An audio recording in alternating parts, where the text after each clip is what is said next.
Everyone, तर आज आपण बनवणार आहोत शेवगाची शेंगाची भाजी. त्याच्यासाठी मी शेंगाचे साल काढून घेतलेत आणि त्याला कट कट करून घेतलंय अशा प्रकारे. आणि थोडस गरम पाणी केलंय आणि गरम पाण्यात हे शिजवून घेतलंय, म्हणजे लवकर शिजल्या जाईल. थोड्या गच्च शेंगा होत्या त्यामुळे.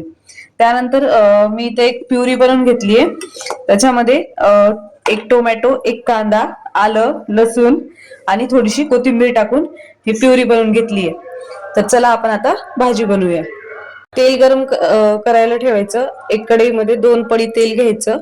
तेल चांगलं गरम झालं की त्यामध्ये थोडीशी मोहरी, जिरं,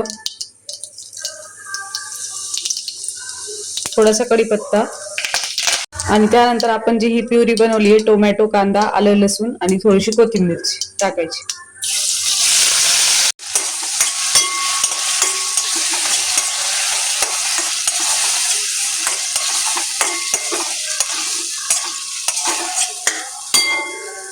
थोडीशी प्युरीला असं छान तेल सुटत आलं, थोडीशी शिजली की त्यामध्ये अर्धा चमचा हळद, अर्धा ते पाऊण चमचा हळद टाका.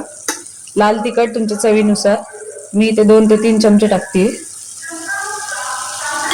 आणि घरगुती मसाला जो की काळं तिखट, हे 2 चमचे टाकायचे.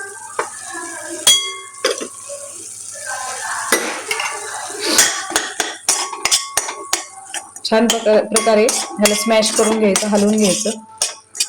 एकजीव होऊ द्यायचं हे सगळं मसाले आणि आपली प्युरी.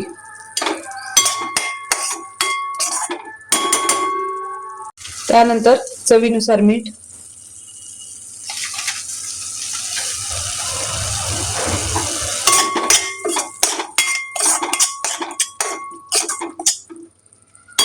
आणि ह्या ज्या आपण उकडलेल्या शेंगा आहेत त्या टाकून घ्यायच्या त्याच्यामध्ये.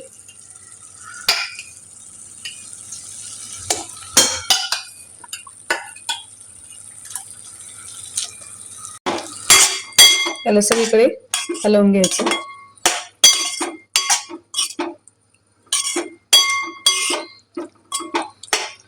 हे आता जास्त शिजवायची गरज नाही, कारण आपण ऑलरेडी त्याला शिजवून घेतलं. त्यानंतर त्यावर थोडीशी कोथिंबीर आणि त्यानंतर शेंगदाण्याचा कूट.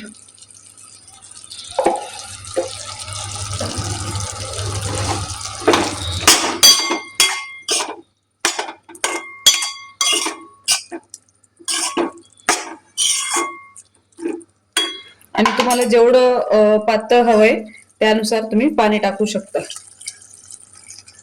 जेवढं रस्सा पाहिजे भाजी त्याच्यानुसार पाणी टाका. थोडीशी वरून कोथिंबीर टाकली. ह्याला छान एकदा शिजवू द्यायचं कमी फ्लेमवर. बघू शकता किती छान प्रकारे आपली ही शेवगाची शेंगाची भाजी रेडी झालीये. जर तुम्हाला आवडली असेल तर एकदा नक्कीच ट्राय करा आणि कमेंट मध्ये सांगा की कशी झालीये. थँक्यू.